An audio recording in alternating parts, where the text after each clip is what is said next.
Johnny Pencilneck, aka Wolf Coaching, decided to critique the immense horse girth of Eric Bugenhagen.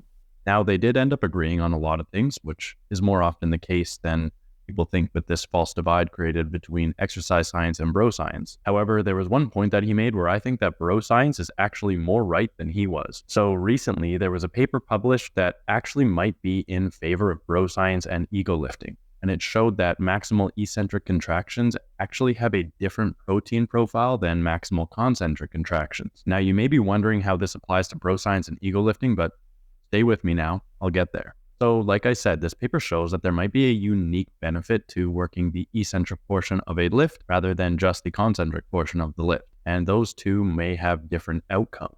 Now, the key point with this paper is that these were maximal eccentric contractions. I want you to keep that in mind as we go through this video. And related to that, there is another systematic review and meta-analysis that was written by some pretty big names in the exercise science field that is kind of in line with these findings. That paper shows that eccentric training actually had slightly better outcomes on hypertrophy than concentric training, but this didn't reach statistical significance, so take that with a grain of salt. However, when it comes to strength and hypertrophy, these small differences can have a big impact at the top levels or over a long period of time, especially when you consider that strength and hypertrophy gains take a very long time, so all the studies done on them are actually extremely short when you put them up in real life situations. Now, these papers together especially aren't showing that eccentric exercise is better than concentric exercise. In fact, it's showing that they both may have unique benefits and both should be utilized properly in training. So you shouldn't only do eccentric and you shouldn't only do concentric. You should do both, but you should try to maximize the effect that each one has. So what does that mean? Well, you should take these studies and apply them to the greater body of evidence so that you can come up with some theories and hypotheses as well as find the right context for them and then apply that to your training. So I'm finally going to get to Wolf Coaching's critique, and here's the clip that I'm going to use for reference. Deficit rows,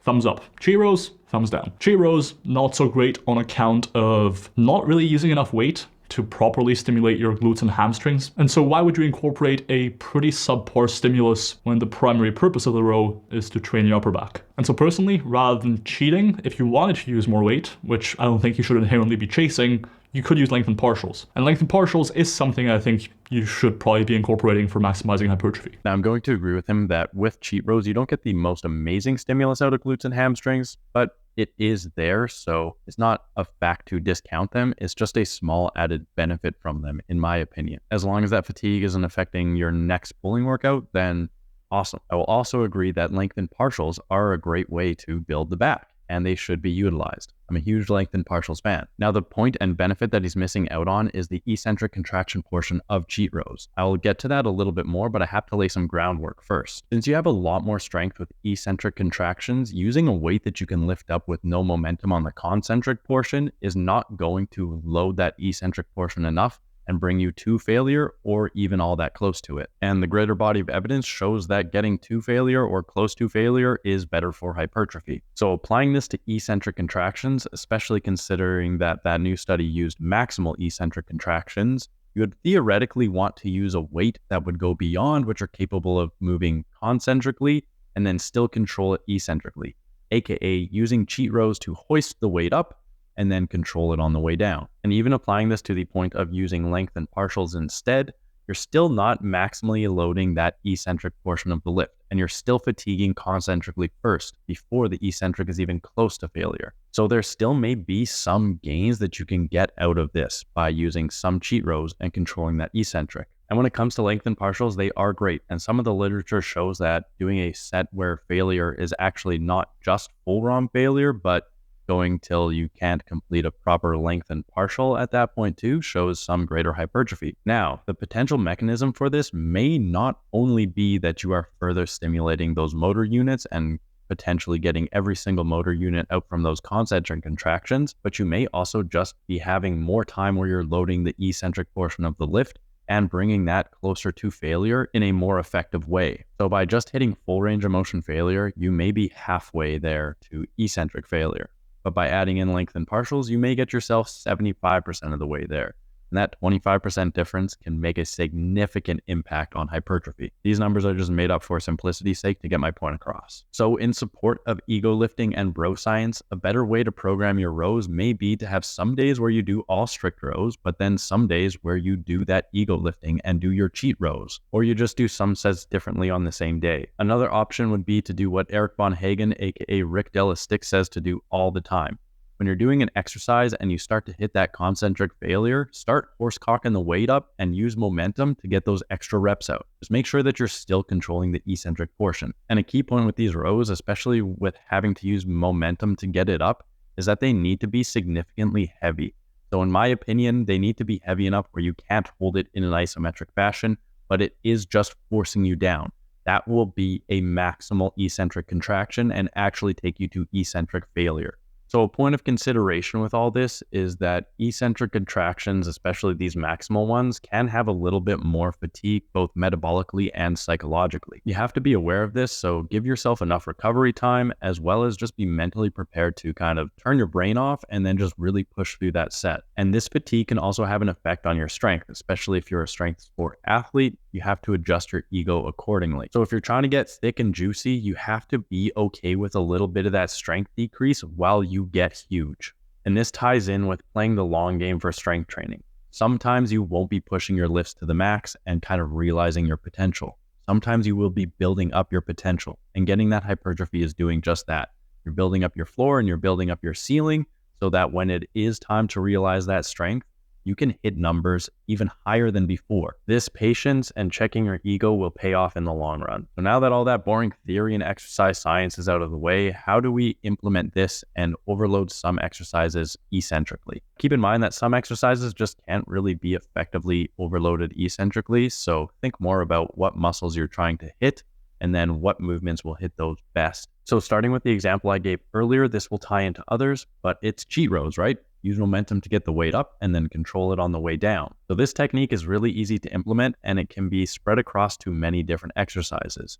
You can use this with cheat curls, you can use this with like cheat press downs, lateral raises, you name it. Now this technique is really common in a certain exercise, but this exercise doesn't really get seen as ego lifting all that much. More inexperienced gym goers may call it ego lifting, but once you've been in the gym long enough, most people don't see this as ego lifting, and that is the push press. So this is the exact same as a cheat row, except just with pressing.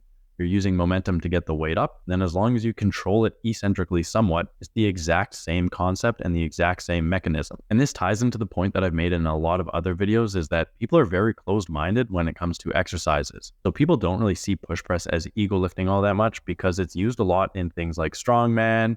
That's a very common accessory in Olympic weightlifting and even in powerlifting. So just because this exercise is more popular, it's not put in this box the same way that cheat rows are. You have to stop thinking about exercises as standalone and start thinking about what techniques and what mechanisms is this using and what are they working. So again, it's the same technique as a push press, but the cheat row is just a row instead. So you're training other muscle groups with it, and it's still very effective.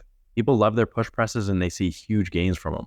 So why would it be any different with cheat rows? And the fact that this technique can be applied to so many different exercises, again, applies to my points that I've made before, that all exercise is made up. You just need to think, what's your goal? How do I achieve that goal? What movements and techniques can I use? This arbitrary demonization and smack talk about certain techniques without really thinking them through is honestly holding back exercise science a little bit and keeping people small. Anyways, moving on from that rant, some other exercises that can be used to overload this eccentric portion would be things like jumps or plyometric push-ups. A jump is really just using momentum to get up into the air and then have gravity pull you down so that when you land, the relative force of your weight is higher than if you were to just do a regular squat. It's more than just an explosive concentric contraction. So I like doing these with varying weight, sometimes body weight, sometimes a few hundred pounds, and I do them at varying depths as well. So sometimes I do short depth and I just focus on stopping quick, or sometimes I go low depth. So I don't really start landing until I'm about halfway through the squat, so that that lengthened portion is what's getting overloaded. The practical limitations of this are that you can't really go to true failure because, again, this is largely limited by the concentric contractions as well. And there is also safety concerns. You would have to have quite a good setup to catch both yourself and the bar if you're doing this. However, if you're doing this just with body weight, I guess you could just flop onto the ground. Everybody do the flop! So it's not that big of a deal.